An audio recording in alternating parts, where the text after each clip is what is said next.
Hey crafters, welcome to Paulette's Pretty Paper Crafts. We're going to take a look at doing November 2015's name tag with this adorable stamp set from My Favorite Things called Turkey Time. I'm going to take some pigment ink. This is some Black Memories pigment ink and ink up my stamp. I've got that stamp mounted on my Stampin'UP stamping block, which is a really thin block, and I've applied some foam to it just to make it easy for my old hands to use, and press really good all around. I'm also stamping on my glass mat, which gives me the best impressions. And I'm going to add some clear embossing powder, and I'm going to coat this a couple of times just to make sure I have really good coverage. And tap that off. And then I'm going to heat that with my Milwaukee heat tool. Compliments of the amazing Jennifer McGuire from her tool time last year. Oh, she's just an amazing crafter that just shares so much with the craft world. I can't tell you how blessed I am by her kindness. So here's a closer look at this really sweet set. I'm also going to use this sentiment that says it's turkey time and stamp that in some Ranger Archival Jet Black ink. I did have to cut my sentiment down so it would fit on here, and Mrs. McGuire also gave me permission to do that, and I'm so glad. I really get a lot of use out of my stamps this way. So it barely fit, but it's on there. And I've elevated this so that maybe you can see my coloring better. I'm using heavyweight white cardstock that's cut down to 2.5 by 3 1/4 so that it will fit in my name badges from Wal-Mart Super Center. This is the vertical one. Since we've done this heat embossing, I think we're just going to do some nice light watercoloring with Crayola or Cra-Z-art washable markers.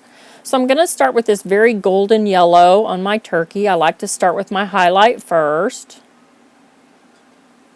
And then I'm going to choose a dark brown for the rest of the turkey. And just color that around the edges. And anywhere I think there might be a little shadow, like next to the leg.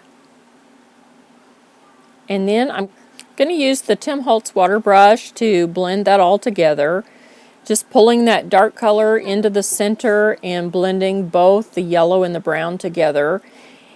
If you just do it quickly and move on, you're okay. If you swirl too much because it's just cardstock, it will pill up.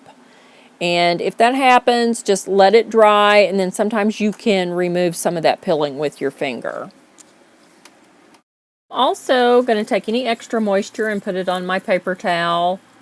Any extra color, if I feel like color's getting too deep, I'm going to wipe that on my paper towel as well. I'm going to use a lighter yellow. I think we're going to do blonde hair this time, or kind of a light blondie brown. So I'm using the palest yellow in the set. And then I'm going to choose this kind of golden color. It looks very golden on the cap, but it really is kind of a brown as well. But it'll blend out really nice with our yellow for some blondish, brownish hair. And just filling in wherever the yellow marker is not. And then we're going to dilute that out with our water pen, and my water flooded right into her heart hair clip, so I'm having to clean that out a little bit and then kind of dry that off with the aqua brush. Now I'm going to get some fresh water so I can blend the hair together, and just be really careful and try to avoid the heart area while I blend the rest of this. That's one of the things about working on regular cardstock, is that it's not as forgiving, but if you're careful, you can get by. Sometimes I just like to color on the cardstock. That's how I had to do it in the very beginning anyway, so sometimes I just like it. So I'm going to use this kind of Caucasian skin tone color, and it's really too dark. It's very orangey if you just draw it on. So I'm diluting it with some water and putting it down. That's one of the things about the Crayola washable 50-piece set. It has a very nice range of light browns to dark browns, so you can do any skin tone that you need to. Don't forget the little neck. I forget the neck on these little Pure Innocence girls. It's just a tiny little spot. So I'm going to fill in the arms and then the legs too. And I'm not doing any shading, just using my skin color. Some of these will dry lighter, and you can always go back and add more. After they've dried, you can add a second layer. I'm going to use this really bright, it's the lightest green in the set for the platter that the turkey is on. And I really need to find my color wheel. I haven't seen it in years. It's somewhere filed with something else. I may just have to buy one, because I just kind of wing it on color. I'm going to do the dress in purple, and I'm going to use a light purple for the main part of the dress, and then this dark purple for the shading or around the edges of the dress. So I'm going to dilute these as well. And just start filling in. And this is the nice thing about having heat embossed. That's going to just stay and ride right inside the dress line. Now, some of these, some went really well and worked out very nicely. Again, because I'm working on cardstock and not watercolor paper, it's just not that forgiving. But this was how I chose to do it, and some of them gave me those blooms or the cauliflower, and I went back and just added the lighter purple to try to blend those out. I've talked about this before. You know, that's just one of the things about watercolor. It doesn't matter what medium you're using. If you've got too much water, you get that bloom or that cauliflower. And I don't like it on my work. I don't mind it. I really think it's attractive on other people's work. But when I'm creating and it happens, I'm just like, oh no. But you know, it's really okay. So I'm going to drop a little bit of this dark purple into her hair barrette. And I got way too much water, so I'm just dabbing that up and putting it on my paper towel. And some of that also leaked out into her hair, but you know, because her hair has some of that brown in there, it's okay. And I was able just to blend it into the brown of her hair, and no one is the wiser. You know, because you watched me do it, but...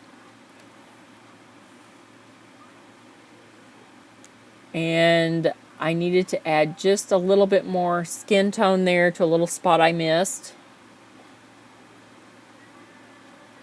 I'm going to add some pink to the cheeks, and this pink was really too pink.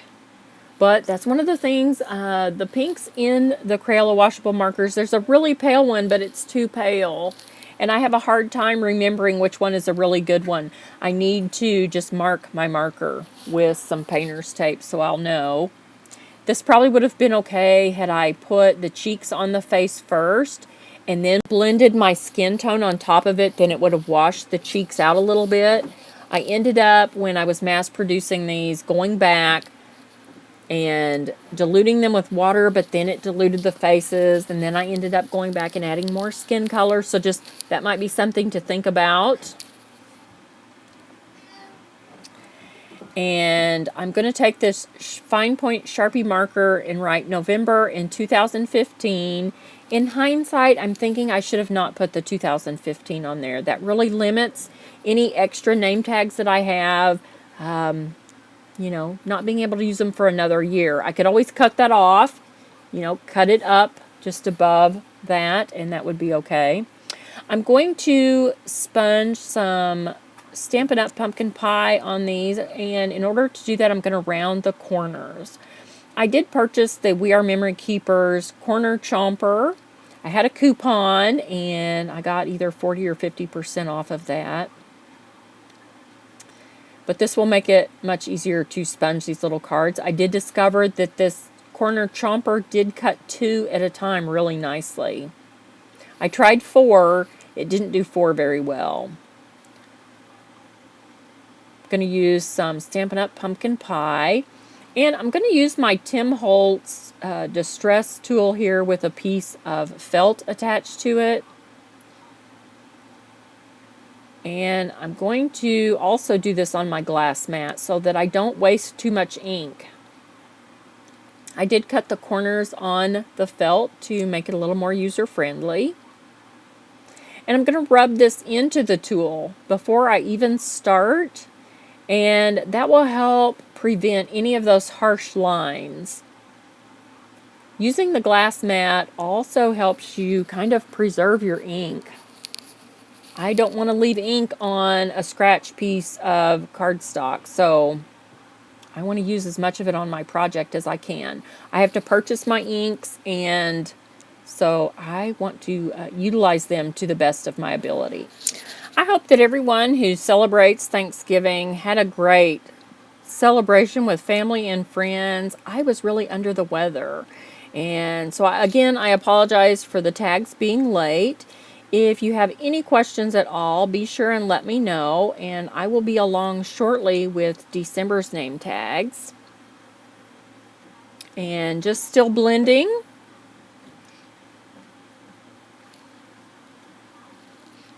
Oh, and I think these turned out really cute. Thank you so much for joining me.